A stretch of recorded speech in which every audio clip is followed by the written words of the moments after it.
Hey, good morning. I think we're only going to do just one of these a day, and I'll just break down all the topics. I kind of had a list, but I don't even feel like going over the list, so we're just going to go by memory of what I remember. So, usually, what happens is, during the day, during the night, at night, I listen to kind of a lot of different conversations, thought leaders that I think are interesting. So maybe what I'll do is I'll put all the videos yesterday that I watched in the description box. And I had a lot of thoughts about those conversations, and I'm just coming to you to kind of share those thoughts.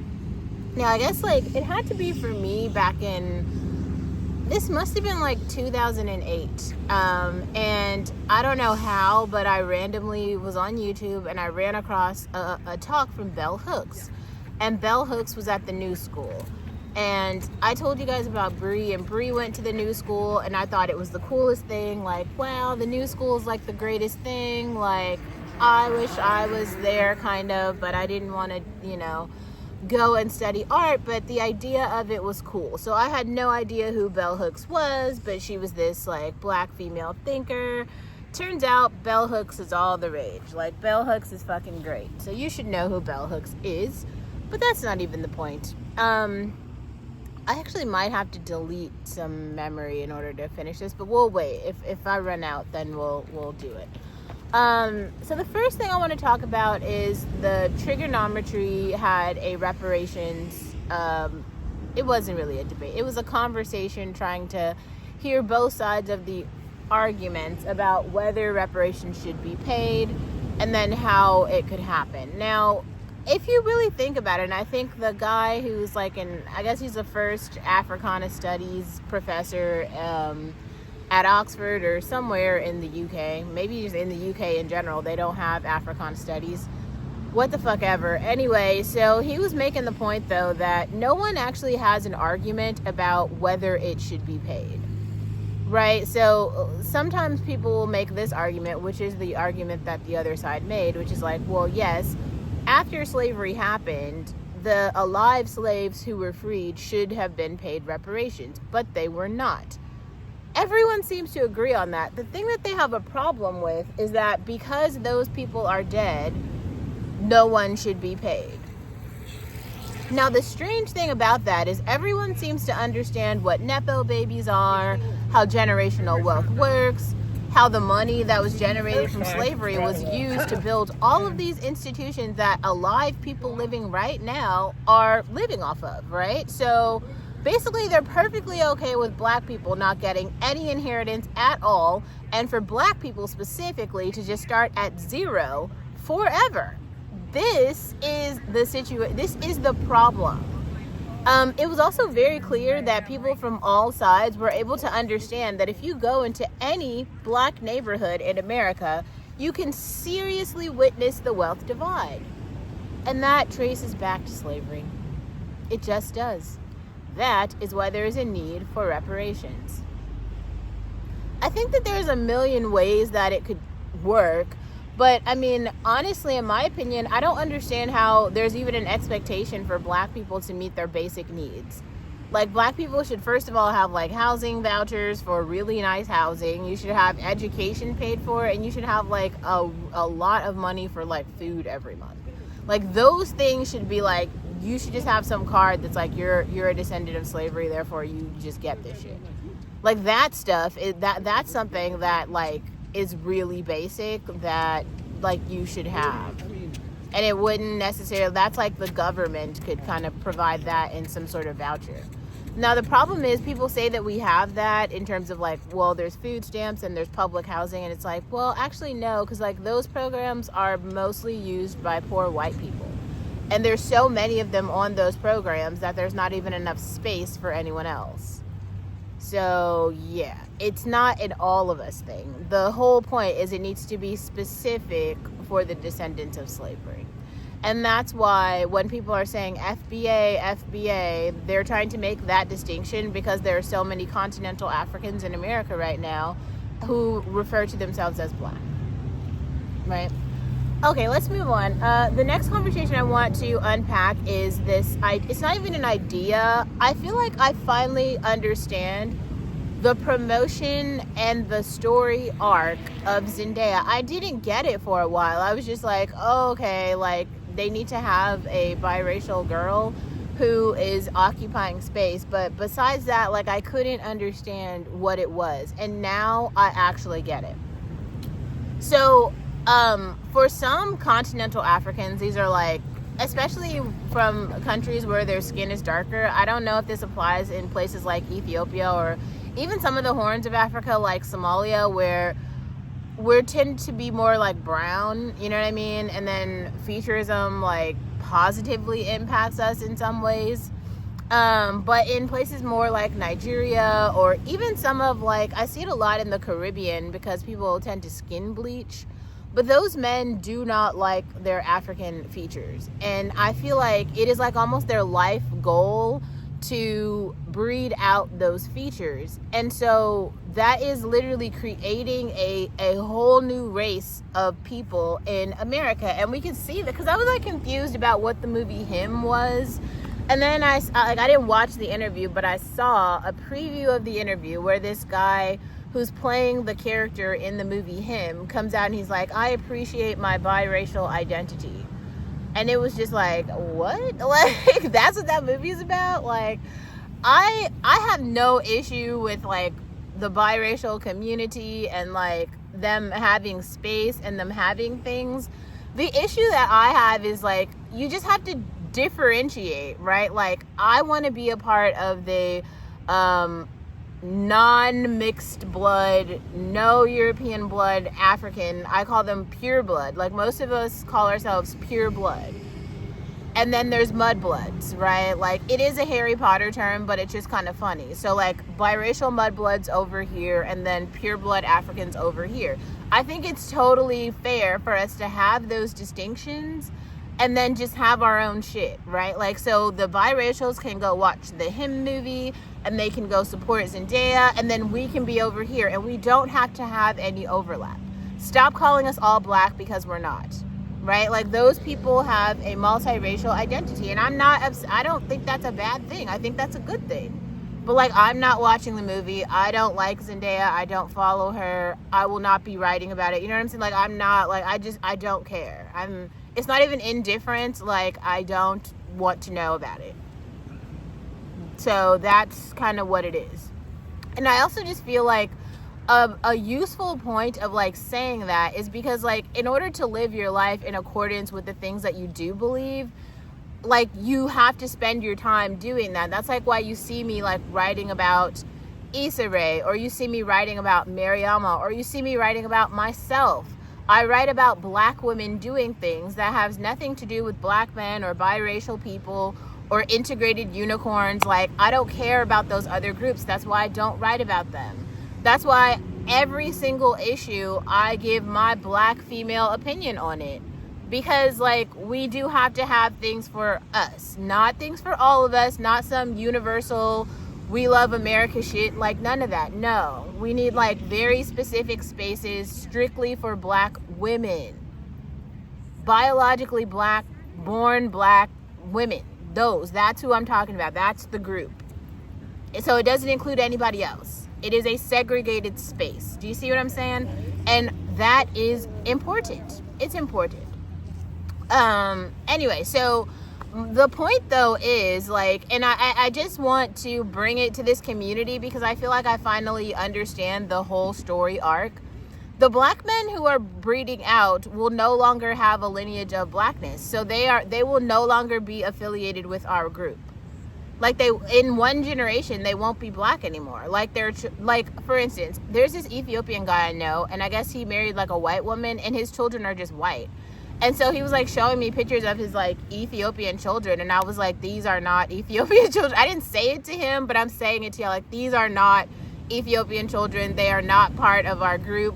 I don't even, like, I'm not saying it's offensive, but he bred himself out of our lineage, and that's okay. But so many black men are doing this. They aren't black anymore.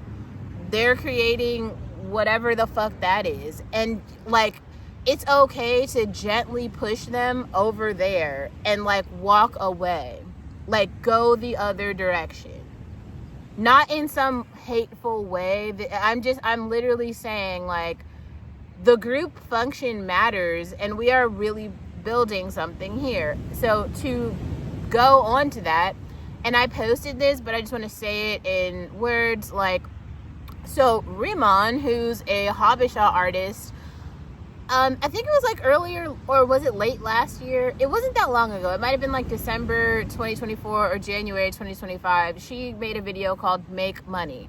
Now, this video basically was an ode to Ethiopian and Eritrean women who have jobs. Because I've shared this before, historically, most of those women never get jobs because they are simply housewives and mothers. So they don't actually earn any money. But this song, it was steeped in culture, so everyone was in traditional garb. They had like the coffee ceremony, and it was a song that was about pride in earning money, having a job, and then spending the money on yourself. That's what the song was about. And so it was a really cool moment in time. But yesterday she won a music video award for that song because the whole community voted for her, and she beat out 16 other music videos and won the award. So that is really powerful, and I just want to share that happened, because that's something that happened in our community that is a positive step forward for us, right? And I posted this in the other video, but I just want to say it again. Like, Solange is making a black art museum that is an ode to I don't even want to call it, it's not high fashion, it's more like, I don't know, we'll just call it black art. And I think that Solange is the appropriate person to do that. I think that she did so much with her visuals for a seat at the table that is just so, it wasn't just respectful, it was like an ode to black female life in those music videos. And I think that those of us who needed to see it saw it, and it pushed our community forward in a very positive way. And so I just want to give space for that. And if you're going to be in New York, you should absolutely go to that museum. I might just fly to New York just to go so that we can like say that we did it, because that's some dope ass shit, and like, we are going to support us. Like, I don't know. Another thing that happened yesterday, so Issa Rae, the pedigree princess that we love to love, she's just fucking awesome. Also, Issa Rae is kind of stepping into the Drake lane in terms of giving food recommendations, because she's like sharing all these cool LA restaurants. I have a whole list of Issa Rae recommended LA restaurants, and we're going to eat all of them, every fucking one. Maybe I'll just ask her and she'll actually, you know, respond and be like, what should I order? Like, Issa told us to order this, and then we ordered it. But she gave she gave an interview, I think it was called For Backstage. This interview is so good. Like, you should really go watch it. There have been 3 interviews that she's done recently that were so good, but this one, she talked about something I thought was interesting. I have, like, actually, maybe I'll pull it up so I can talk to you guys about it. But the first thing, she brought up this instance where when she was doing Awkward Black Girl, that was just on YouTube, all these campuses reached out to her to come to do, like, on campus meet and greets virtually and talks. And she was trying to decide how much to charge for each of these talks. And so it was her and another person, and she charged $100 per head for her and the other person, which is a very low amount of money. So she does, I guess she had 100 universities lined up, and they were paying for the flight and hotel for her, but she only made $100 for each of the campus tours. So by the 30th campus, she said that the professor came up to her and said, you know, you should value yourself more, because other speakers are coming and we're paying them $5,000. And her whole mouth dropped, because she was like, wait, what? I didn't know that the colleges had this much money. So it's kind of an ode to, like, you have to start somewhere. And a lot of the time, like, you just don't know what you don't know. But just imagine this, like, you you build so much clout around your political opinions or your identity opinions that universities are asking you to come. When you come, charge them money, like real greenbacks. Maybe you charge more than $5,000. Like, start high, and if they don't have it, go lower. She was saying she wanted to be inclusive and allow, not like inhibit anyone from coming just because they couldn't pay. And it's like, I don't know how I feel about that. Like, some people aren't going to be able to pay, and so you just can't go. Like, you just have to have a price. I also want to talk about The Devil Wears Prada, the new film that's coming out. Well, it's not the second, how do you say it? The second version of the film. So Milan Fashion Week is happening, and Miranda Priestley, Nigel, and Anna Wintour are all at all of the shows in Milan Fashion Week, and they're filming for this movie. And it's kind of magical, I gotta say. Like, it's just magical. It's, yeah, I don't know. It's great. I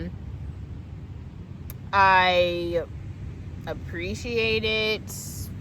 Like, I think that the real fashion girlies are just having like a time.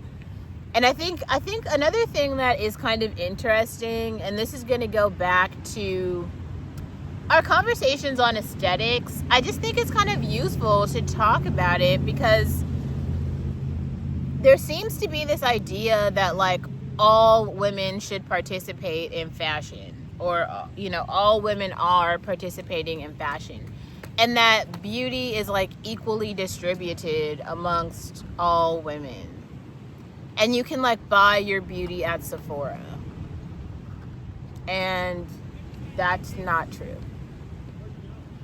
Not true at all.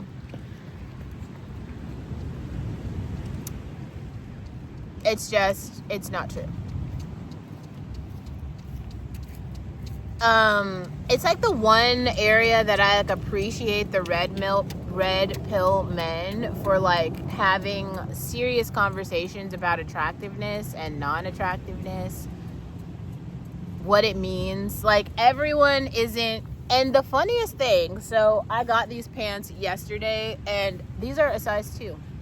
I didn't even know that I'd gotten that small. And probably the camera, especially my face, is all puffy right now. Like, it's just, I do not feel my best. But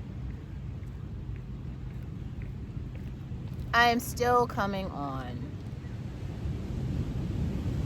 At the same time, like, we just are not all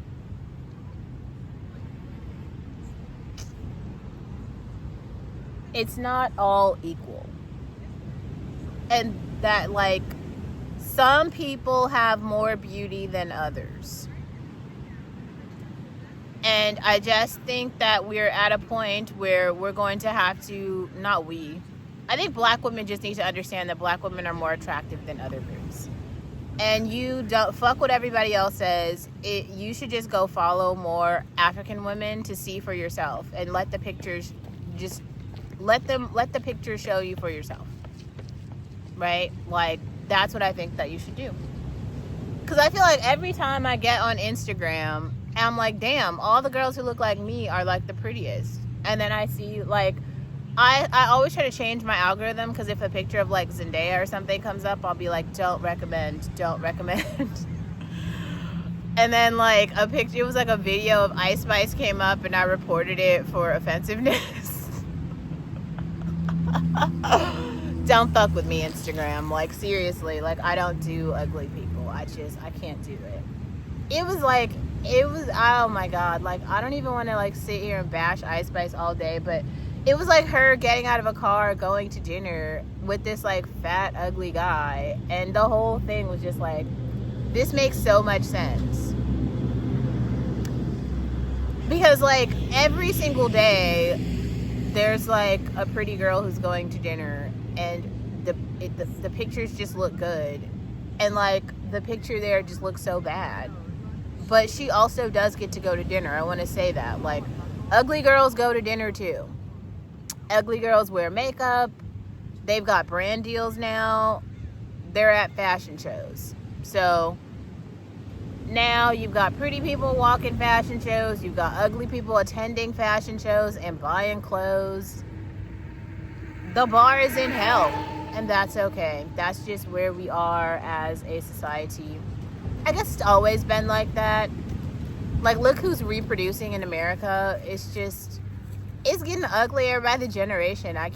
It's like ridiculous. Like, sometimes it makes me happy that like Ballerina Farm exists, because even the white race, like the ones that are reproducing, are not attractive. At least there's Ballerina Farm, like somebody on the other side. Because like if you were to let it go like it just naturally is, you're gonna have like everybody looking like Bad Bobo and Igloo Azalea. Like, fuck, like that's like really bad. That's gross. Like, I hope that Kendall Jenner reproduces. Let's just hope for positive change. Like, thank God Jasmine Tukes is pregnant, right? Like, let's keep that lineage going. That is something positive in the world.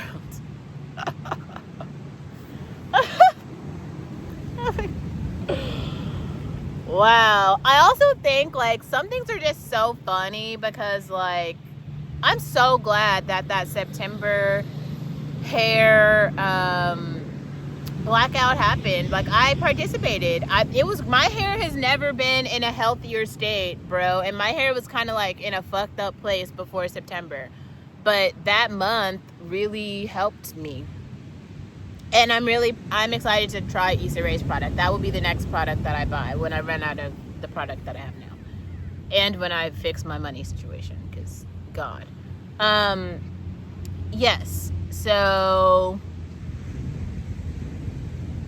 I don't know, maybe I'm just actually excited to eat LA with you guys and give you pictures of a like 4 textured natural girly at dinner, because clearly nobody wants to give that, and I'm perfectly happy to occupy that space. Like, it can be me. Like, I have no issue with doing that. And like, I'm sorry, but if I like blow out my hair right now, we're banging. Like, my shit is like all the way down here. Like, it's just giving over here. Like, I'm so confused why I keep hearing the people talking about like the natural movement or something, or just like the criticism of it. Like, I don't get it. If you have a 4 textured hair, you need to follow girls who have 4 textured hair to figure out how to do your hair. Because all I see is, for me personally, in my algorithm, I see a bunch of black women with 4 textured hair that is banging on my shit. Their shit is like all the way down here. And that's when it's not even blown out. They just like take it out of a bun and it's just like all the way down there.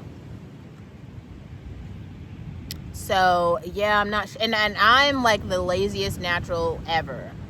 Literally, I do my hair in the shower. I woke up this morning and I have one. See, I have like these 4 hair ties. I just take one and I put the thing in a bob and I go. That's what I do. So that's what it is. It's just so hard being a natural girly. It took all of 5 seconds. So it just took so much time. Did I cover all the topics? Oh, dude, this is wild. I cannot believe this, but I support Nick Fuentes. I think that of the people on the right, Nick Fuentes is the person currently making the most sense. He gave a talk. Whatever he said yesterday was basically about how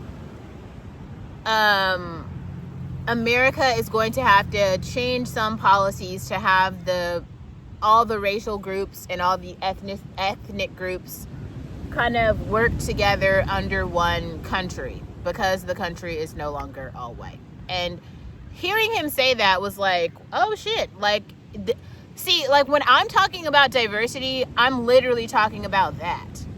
Like, it's not like, I feel like the companies are talking about diversity in some way, like they are promoting something, but I'm talking about the country as it is. Like, not as it, like, could potentially be. Like, I think so many of y'all live in bubbles that we just now have to talk about the bubbles. Like, I knew what was happening with the Somalis in Minnesota because Nagad is Somali, right? But, like, I could tell you what's happening with the Habeshas. Like, I could tell you that we're in Seattle, we're all around Oakland. We've got pockets in certain communities, but those pockets are large. Like, all of the groups live there. Or if you want to talk about New York, right? Those boroughs are segregated too. Segregation is the way of America. But each group just lives in its own pocket. And if you don't know anyone from another pocket that isn't yours, all you can do is look at your own pocket and be like, here's what I understand about the world. Now, you are wrong, right? Because clearly you don't know any of the other pockets. There's like, people are here. It's just that the people hate each other. Like, quite literally. They hate each other so much that they don't talk to the other people. They don't do anything with them. Like I said, if I don't like you, I would literally seek out where you go and make sure I don't go there. That is how everybody's been moving. So the cool thing about Issa Rae eating LA is she just told us all the cool black spots, right? Where the black owners are, where the black people go. And now all the black people are going to do that. So, like, it's just more and more segregation. But now the black group has money too, because Oaks Bluff. And, like, nobody likes y'all. Like, if you're not, like, a black woman, I can't describe to you the amount of, like, this space is not for you at all. Please leave now. Like, nothing that I'm saying will ever have any positive thing to say about you, never. So, okay. Just, I think the movies and the TV shows try to make it as though, like, I saw some movie called The English Teacher, and in the show, there were all these people of all these different races in the classroom. And I just want y'all to know, like, every single black adult with money is moving their kids out of integrated spaces and choosing, like, if there's some sort of, like, black day school on the weekend, the Oaks Bluff community, Jack and Jill, whatever the super black space is, that's where they're putting their kids. FYI. To get the fuck away from y'all. Like, it's not even funny. It's like, the further that we go, the more money that everybody gets, and the more segregated this country gets. It's, like, almost hilarious. Like, everywhere I go, I have been doing black shit and putting it on camera in, like, every city. Even in Germany. Like, you want to know what the black people did in Germany? I showed you. Do what I did. See how I went to Brazil and then showed y'all what to do there. Do that. There you go.